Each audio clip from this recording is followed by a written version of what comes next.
जिन्हें है प्रेम मालिक से वह कहाँ फरियाद करते हैं।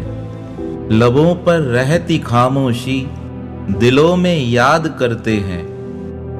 मोहब्बत के जो कैदी हैं न छूटेंगे वो जीते जी। तड़पते हैं सिसकते हैं उसी को याद करते हैं।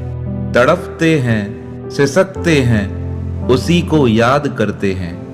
जिन्हें एक बार श्री कृष्ण का प्रेम मिल जाए वह कहाँ रह पाता है। उनके मन में तो निरंतर यही उत्साह रहता है कि परमात्मा सदैव हमारे साथ रहे।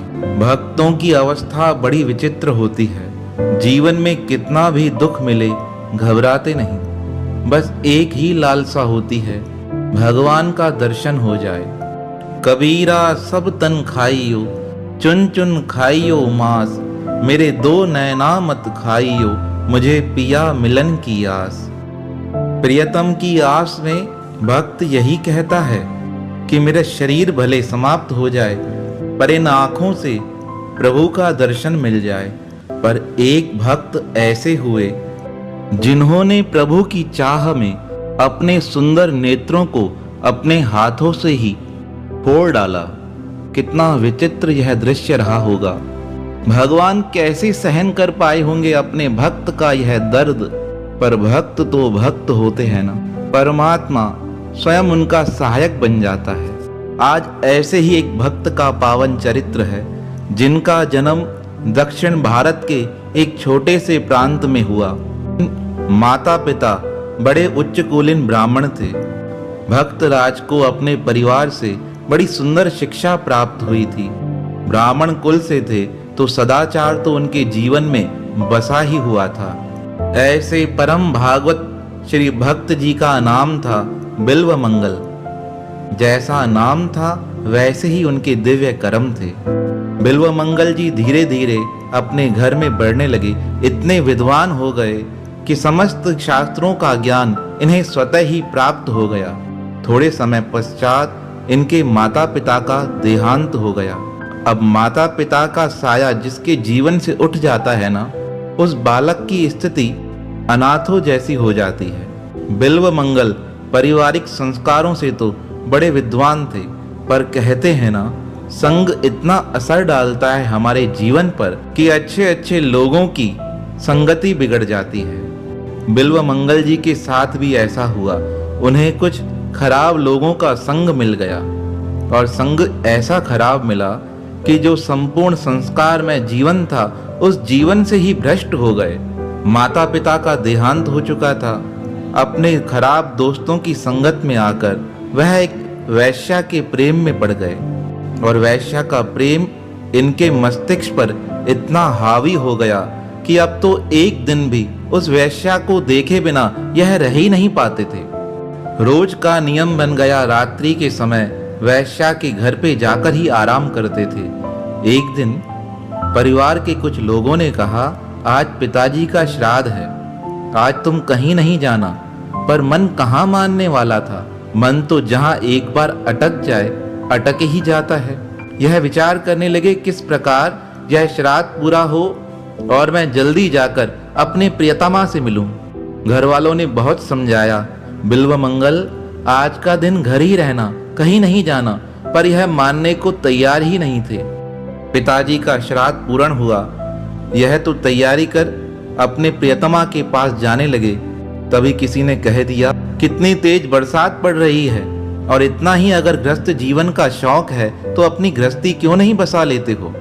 बिल्व मंगल ने उनकी बात सुन क्रोधित होकर कहा, तुम अपने काम से मतलब रखो, मुझे क्या करना है मुझे पता है। ऐसा कहकर घनघोर बरसात में बिल्व मंगल अपनी प्रियतमा चिंतामणि से मिलने के लिए नदी के इस पार आ गए। अब जैसे ही नदी के इस पार पहुंचे, देखा कि कोई केवट तो है नहीं जो उन्हें नाव में बैठाकर उस पार लेकर जाए। बहुत प्रयास किया पर कोई केवट तैयार नहीं हुआ। सब नाविक कहने लगे, इतनी तेज बारिश में नाव कौन चलाएगा, नाव भी बह जाएगी और नाव को संभालना मुश्किल है, हो सकता है हमारे प्राण न निकल जाएं। पर बिल्व मंगल के ऊपर तो कामुकता सवार थी। वह तो किसी बात को मानने को तैयार नहीं थे। बिल्वमंगल नाविकों से कहने लगे, तुम मुझसे अधिक पैसे ले लो पर मुझे उस पार छोड़कर आओ, पर कोई भी चलने को तैयार नहीं हुआ। तब बिल्वमंगल के मन में विचार हुआ, मैं खुद ही चला जाता हूँ। ऐसा सोचकर उन्होंने तीव्र पानी के प्रवाह में छलांग लगा दी और जैसे ही भंवर के बीच में पहुंचने लगे, उन्हें लगा आज तो पानी का प्रवाह बड़ा तेज है, बचना मुश्किल है। तभी अचानक से उनके हाथ में किसी मुर्दे का शरीर आ गया। अब रात्रि का घनघोर समा था, उन्हें पता तो चला नहीं। उन्हें लगा कोई लकड़ी मेरे हाथ में आई है। ऐसा सोचकर वह उस पर चढ़कर बैठ गए और धीरे धीरे प्रयास करते करते वह नदी के दूसरे किनारे पर उतर गए। अब तो बड़े वेग के साथ उन्होंने अपने कदम चिंतामणि के घर की ओर बढ़ा दिए। आज चिंतामणि तो निश्चिंत होकर सो रही थी। उसे लगा इस घनघोर बरसात में मुझसे मिलने कौन आएगा। उसके घर का दरवाजा बंद था। बिल्वमंगल ने बड़ी जोर से आवाजें लगाई, पर पानी का प्रवाह इतना तेज था कि बिल्वमंगल की आवाजें चिंतामणि तक पहुंच ही ना सकी। चिंतामणि निश्चिंत होकर आराम कर रही है, पर बिल्वमंगल के मन में थोड़ा सा भी चैन नहीं है। बिल्वमंगल एक ही प्रयास कर रहे थे, किसी भी तरह मेरा चिंतामणि से मिलना हो जाए। उन्होंने घर के अंदर जाने की बड़ी कोशिश की, पर सारे प्रयास निष्फल गए। तभी उन्हें छत की ओर एक रास्ता लटकता दिखाई दिया। अब तो उसे देखकर प्रसन्न होकर वह जल्दी से उस रास्ते को पकड़कर छत पर चले गए और छत पे जाने के बाद वह घर के नीचे उतर आए। घर में जैसे ही पहुंचे, उन्होंने चिंतामणि को जगा दिया। चिंतामणि ने जैसे ही बिल्वमंगल को देखा और कहने लगी, अरे मूर्ख, यह तुमने क्या किया है? तुम्हारे शरीर से कितनी दुर्गंध आ रही है, कहां से आए हो? बिल्वमंगल मुस्कुराते हुए कहने लगा, आज तो बड़ी तेज बारिश थी, मैंने बड़े प्रयास किए तुम्हारे पास आने के, पर कोई नाविक तैयार ही नहीं हुआ। तभी मार्ग में मुझे एक लकड़ी का गट्ठा मिला, मैं उस पर बैठकर तुम्हारे पास आया हूं, और जैसे ही तुम्हारे पास पहुंचा तुमने गेट खोला नहीं। तब मुझे लगा तुमने मुझे ऊपर बुलाने के लिए कोई रस्सा लटका रखा है। मैं उस रस्से के सहारे से तुम्हारे पास पहुंचा हूं। बिल्वमंगल की बात सुन चिंतामणि कहने लगी, मैंने तो कोई रस्सा नहीं लटकाया था, चलो देख कर आते हैं। ऐसा कह वह दोनों जब छत पर आए, छत पर देखकर चिंतामणि हैरान हो गई। वह रस्सा नहीं था, वह तो एक मोटा मरा हुआ सांप था। उस सांप को देख चिंतामणि बिल्वमंगल को धिक्कारते हुए कहने लगी, इस सांप को तुमने रस्सा मान लिया? आओ हम देख कर आए, तुम किसके सहारे यहाँ पहुंची हो? घर के बाहर आकर जब चिंतामणि ने देखा तो जिस पर बैठकर बिल्वमंगल चिंतामणि के घर आए थे वह लकड़ी का गट्ठा भी नहीं था, वह तो एक व्यक्ति की लाश थी। इन दोनों निंदनीय क्रियाओं को देख चिंतामणि को बिल्वमंगल से बड़ी घृणा हो गई। वह बिल्वमंगल को धिक्कारते हुए कहने लगी, हे ब्राह्मण राज, तुम मेरे शरीर पर आसक्त होकर इतने निंदनीय कार्य करने को तैयार हो गए।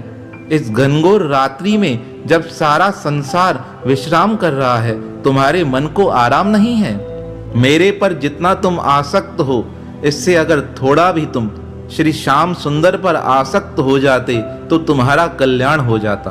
अपनी प्रियतमा के यह कठोर शब्द सुनकर बिल्वमंगल के अंदर ज्ञान उत्पन्न हो गया, क्योंकि पूर्व संस्कारों का ज्ञान तो अंदर विद्यमान था, पर उसको जागृत करना था। आज चिंतामणि के कठोर शब्दों ने बिल्वमंगल के ज्ञान को पुनः जागृत कर दिया।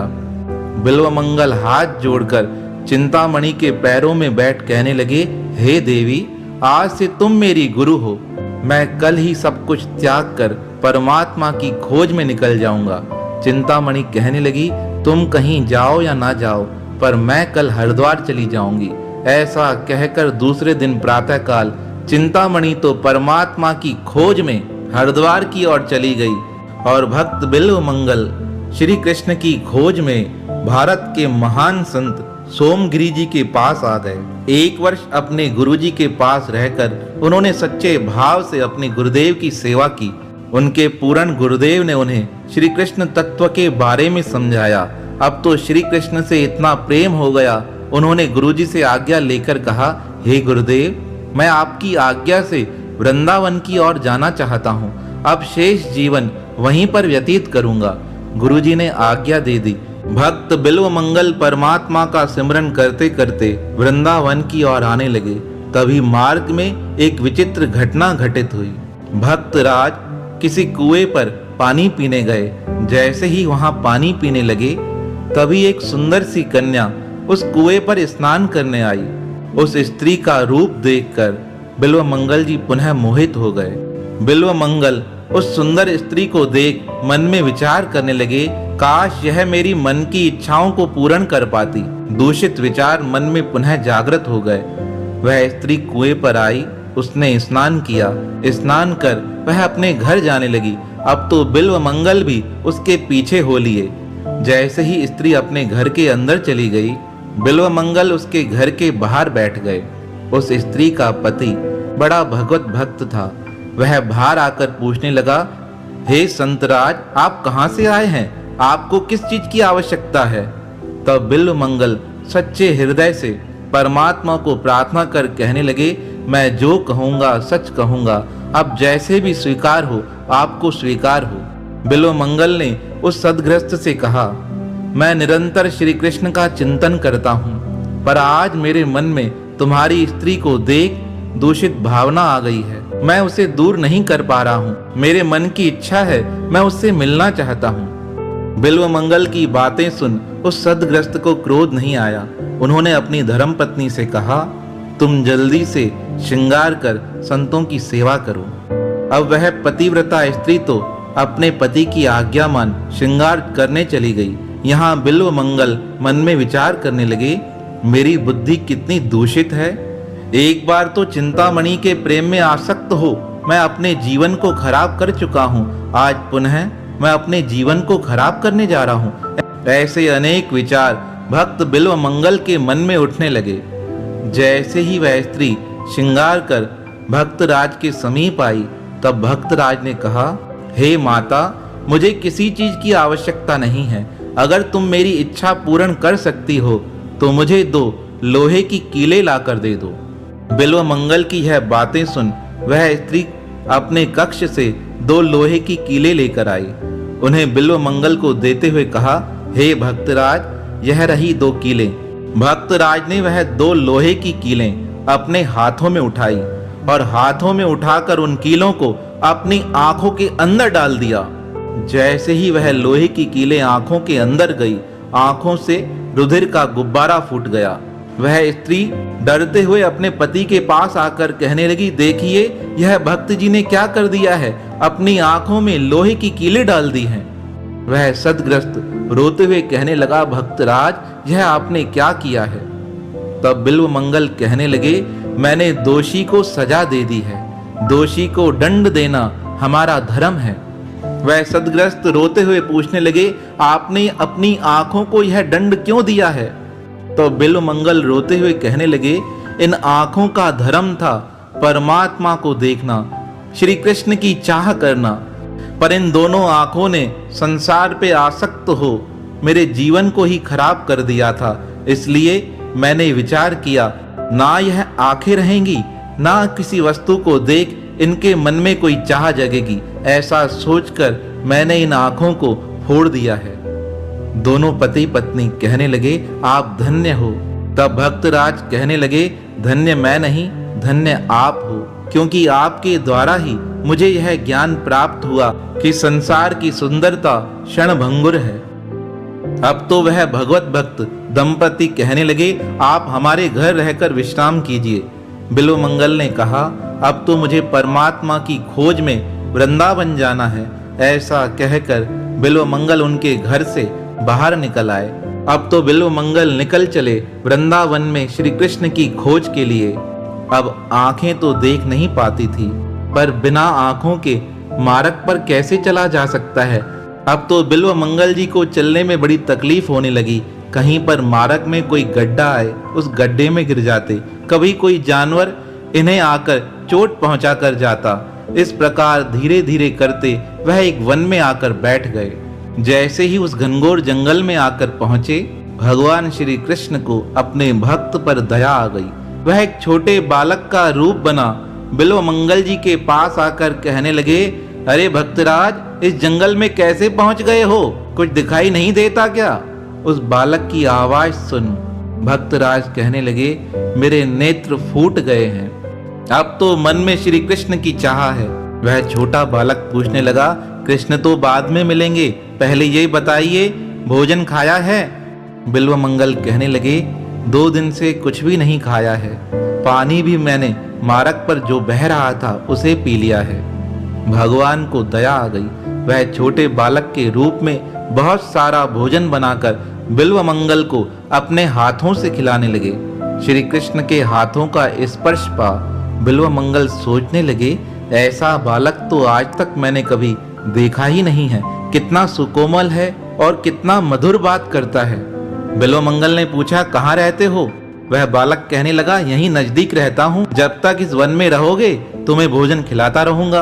अब तो रोज का नियम बन गया। वह बालक आकर भक्त बिल्वमंगल को भोजन खिलाकर जाता था।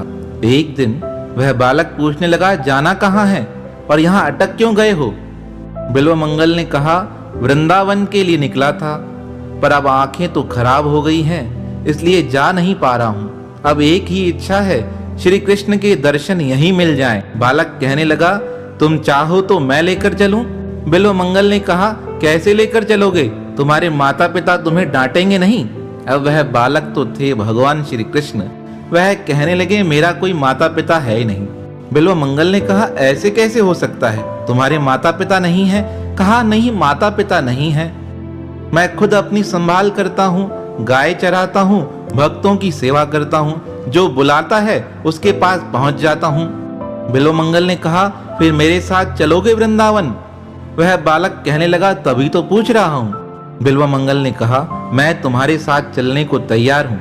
अब तो श्री कृष्ण ने एक छोटी सी लकड़ी बिल्वमंगल के हाथों में पकड़ा दी और कहने लगे, आगे से इस लकड़ी का हिस्सा मैं पकड़ता हूँ, पीछे इस लकड़ी का हिस्सा आप पकड़ो। मेरे पीछे पीछे चलते आना, कहीं रुकना नहीं। हम वृंदावन पहुंचकर ही आराम करेंगे।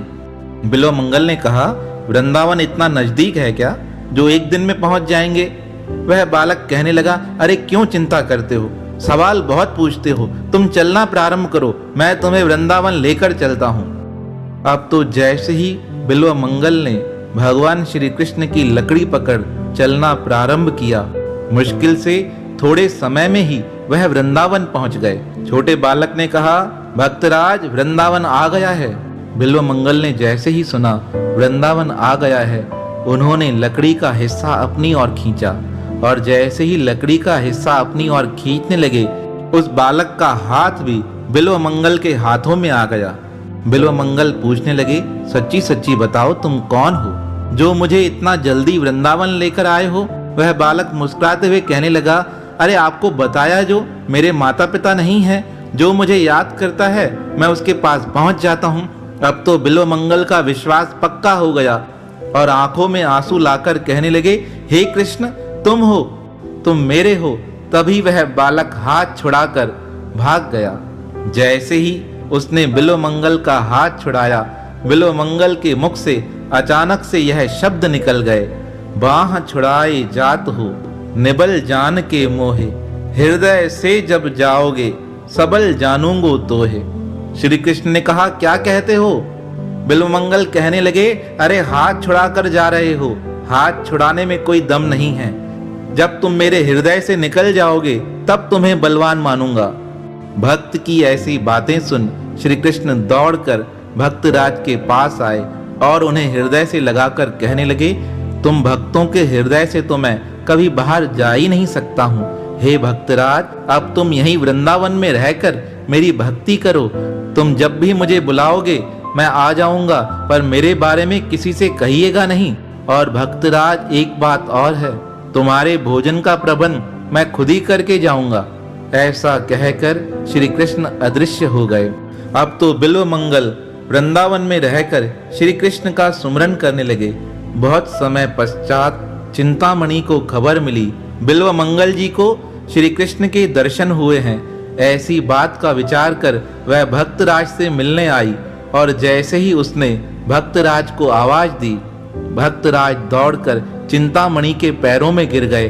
कहने लगे, चिंतामणि, तुम ही तो मेरी गुरु हो, तुम्हारे उपदेश से ही तो मुझे कृष्ण की प्राप्ति हुई है। ऐसा कह भक्तराज ने चिंतामणि को आसन पर बिठाया और खुद नीचे बैठ गए। चिंतामणि कहने लगी, तुमने अपनी आंखें क्यों फोड़ डाली है? बिल्वमंगल ने सारी बात बताई। चिंतामणि के आंखों में आंसू आ गए। वह कहने लगे, अब तुम्हारे भोजन की व्यवस्था कौन करता है? भक्तराज कहने लगे, यह बात मैं तुम्हें नहीं बता सकता हूँ, पर इतना कहता हूँ, श्री कृष्ण स्वयं आकर मुझे भोजन करा के जाते हैं।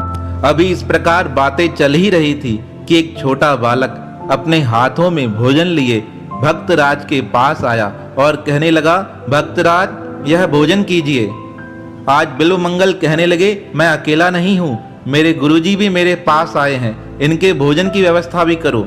वह बालक कहने लगा, मेरा नियम है, जितना निकालता हूँ उतना ही लेकर आता हूँ। भक्तराज कहने लगे, हे चिंतामणि, इस भोजन को तुम स्वीकार कर लो। चिंतामणि कहने लगी, जो श्री कृष्ण तुम्हारे लिए भोजन लेकर आया है, जब वह मेरे लिए लेकर आएगा तभी मैं भोजन खाऊंगी। अब श्री कृष्ण जो छोटे बालक के रूप में बिल्वमंगल के लिए भोजन लेकर आए थे, वह दोनों भक्तों को देख मुस्कुराते हुए कहने लगे, दोनों बड़े जिद्दी हो, मैं कह रहा हूँ दूसरा भोजन नहीं ला सकता हूँ, तब भी मान नहीं रहे हो।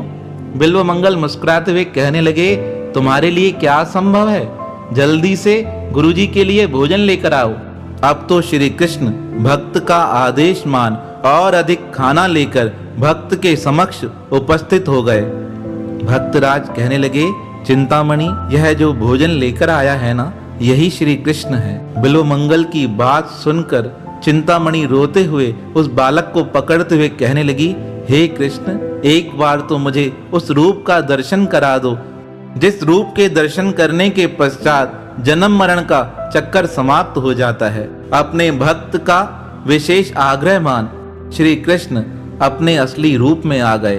अब तो दोनों भक्तों ने बड़े भाव से श्री कृष्ण का दर्शन किया। दर्शन कर वह दोनों धन्य हो गए। श्री कृष्ण ने आदेश दिया, हे भक्तराज, जिस उद्देश्य से तुम्हारा जन्म हुआ है वह कार्य तुम्हें करना है।